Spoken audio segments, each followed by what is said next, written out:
ಸ್ನೇಹಿತರೆ ನಮಸ್ಕಾರ. ಓಕೆ, ಇತ್ತೀಚಿನ ದಿನಗಳಲ್ಲಿ ಓದುವವರ ಸಂಖ್ಯೆ ತುಂಬ ಕಮ್ಮಿ ಆಗ್ತಾ ಇದೆ.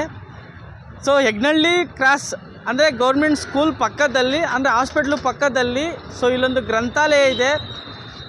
ಎಲ್ಲ ಥರದ ಬುಕ್ಗಳಿದೆ. ಓದುವರ ಸಂಖ್ಯೆ ಜಾಸ್ತಿ ಆಗಲಿ ಅಂತ ಈ ಒಂದು ವೀಡಿಯೋನ ಮಾಡ್ತಾಯಿದ್ದೀನಿ. ಬನ್ನಿ, ಒಳಗಡೆ ಒಂದಷ್ಟು ಜನ ಓದ್ತಾ ಇದ್ದಾರೆ. ಓಕೆ, ಎಲ್ಲರೂ ನಿಮ್ಮ ಗ್ರಂಥಾಲಯ ಅಂದರೆ ಬುಕ್ಗಳನ್ನ ಓದೋದನ್ನು ಹ್ಯಾಬಿ ಜಾಸ್ತಿ ಮಾಡ್ಕೊಳ್ಳಿ. ಫೇಸ್ಬುಕ್ಕು, ಮೊಬೈಲು, ಇನ್ಸ್ಟಾಗ್ರಾಮ್ ಅಂತ ಭಾಳಷ್ಟು ಜನ ಬ್ಯುಸಿಯಾಗಿದ್ದಾರೆ.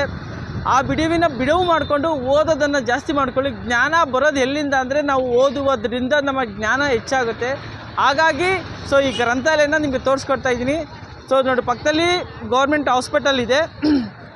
ಓಕೆ, ಹೆಗ್ನಳ್ಳಿ ನೀಲಗಿರಿ ತೋಪಿಂದ ಬಂದರೆ ಗೌರ್ಮೆಂಟ್ ಹಾಸ್ಪಿಟಲ್ ಇದೆ, ಪಕ್ಕದಲ್ಲಿ ಕರ್ನಾಟಕ ಪಬ್ಲಿಕ್ ಸ್ಕೂಲ್ ಇದೆ, ಅದ್ರ ಮಧ್ಯದಲ್ಲಿ ಗ್ರಂಥಾಲಯ ಇದೆ.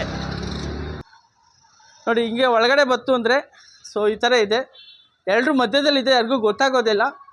ದೃಷ್ಟಿಪಟ್ಟಿ ನೋಡಿದಾಗ ಮಾತ್ರ ನಿಮಗೆ ಗೊತ್ತಾಗುತ್ತೆ.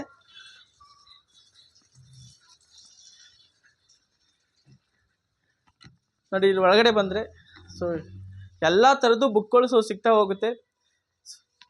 ನಾವು ಯಾಕೆ ಗ್ರಂಥಾಲಯ ಮಾಡಬೇಕಂದ್ರೆ ಎಲ್ಲ ಬುಕ್ಕು ಪರ್ಚೇಸ್ ಮಾಡಿ ಓದೋದಕ್ಕಾಗಲ್ಲ ಅಂತ ಗ್ರಂಥಾಲಯ ಮಾಡಿ ಇಲ್ಲೆಲ್ಲ ಥರದ್ದು ಬುಕ್ಕನ್ನು ಇಕ್ಕಿರ್ತಾರೆ.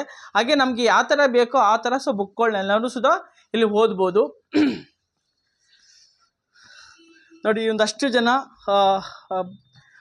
ಓಕೆ ಬುಕ್ಕನ್ನು ಓದುವಂಥವರು ಜ್ಞಾನಿಗಳು ಎಲ್ಲ ಕುತ್ಕೊಂಡಿದ್ದಾರೆ.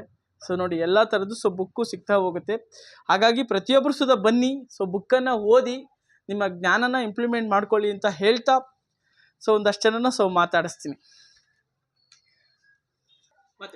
ನನ್ನ ಅಭಿಪ್ರಾಯ ಏನಂದರೆ, ನನ್ನ ಹೆಸರು ದರ್ಶನ್ ಅಂತ. ನಾನು BCom ಮಾಡ್ತಾ ಇದ್ದೀನಿ. ಒಂದು ತಿಂಗಳಿಂದ ಇಲ್ಲಿ ಬರ್ತಾ ಇದ್ದೀನಿ. ನನ್ನ ಅಭಿಪ್ರಾಯ ಏನಂದರೆ, ಮನೇಲಿದ್ದು ಈ ಬೇರೆ ಬೇರೆ ವಿಷಯಗಳಿಗೆ ತಲೆ ಕೊಟ್ಟೋದ್ರಿಂದ ಓದೋಕ್ಕಾಗಲ್ಲ ಜಾಸ್ತಿ.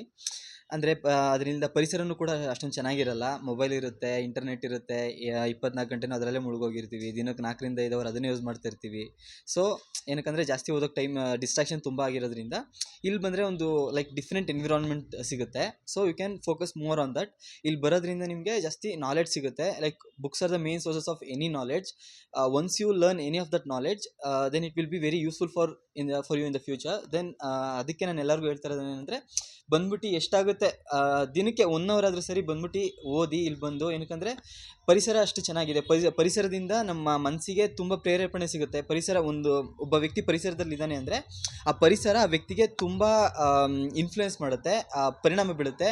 ಕೆಟ್ಟದಾದರೂ ಸರಿ, ಒಳ್ಳೆಯದಾದರೂ ಸರಿ. ಅದಕ್ಕೆ ಆದಷ್ಟು ಒಳ್ಳೆ ಒಂದು ಪರಿಸರದಲ್ಲಿ ಇದ್ದು ತಮ್ಮ ಬೆಳವಣಿಗೆಗೆ ಒಳ್ಳೇದು ಮಾಡ್ಕೊಬೇಕು ಅಂತ ಹೇಳಕ್ಕೆ ಬಯಸ್ತಿದ್ದೀನಿ. ಇನ್ನೊಂದು, ಸರ್ಕಾರ ಗ್ರಂಥಾಲಯ ಅಂತ ಸ್ಟಾರ್ಟ್ ಮಾಡಿದೆ, ಒಳ್ಳೆ ವಿಚಾರ. ಅದನ್ನು ನಾವು ಸಾರ್ವಜನಿಕರಾದ ನಾವು ಅದನ್ನು ನಮ್ಮ ಬೆಳವಣಿಗೆಗೆ ಏಳಿಗೆಗೆ ಬೆಳೆಸ್ಕೊಬೇಕು ಅಂತ ನನ್ನ ಆಶಯ ಅಷ್ಟೇ. ಸರ್, ತಮ್ಮ ಹೆಸರು ಸರ್? ನನ್ನ ಹೆಸರು ಗಂಗಾಧರ ಅಂತೇಳಿ. ಎಷ್ಟು ದಿನದಿಂದ ಬರ್ತಾ ಇದೆ ಸರ್ ಓದೋದಕ್ಕೆ? ಈಗಾಗಲೇ 6 ತಿಂಗಳು ವರ್ಷ ಆಗ್ತಾ ಬಂತು. ಈಗ ಸರ್ಕಾರಿ ಲೈಬ್ರರಿ ಯಾವುದೇ ಇದ್ದರೂ ಸಾರ್ವಜನಿಕರ ಅನುಕೂಲಕ್ಕೋಸ್ಕರನೇ ಇಟ್ಟಿರ್ತಾರೆ. ಅದನ್ನು ಸದ್ಬಳಕೆ ಮಾಡ್ಕೋಬೇಕು. ಹಾಗೂ ನಮ್ಮ ರಾಜ್ಯದೇ ಆಗಲಿ ದೇಶದೇ ಆಗಲಿ ದಿನನಿತ್ಯ ನಡೆಯುವ ಪ್ರವರ್ತಮಾನದ ಏನೇ ವಿಚಾರಗಳು ಇದ್ದರೂ ಲೈಬ್ರರಿಗೆ ಬಂದರೆ ಗೊತ್ತಾಗುತ್ತೆ.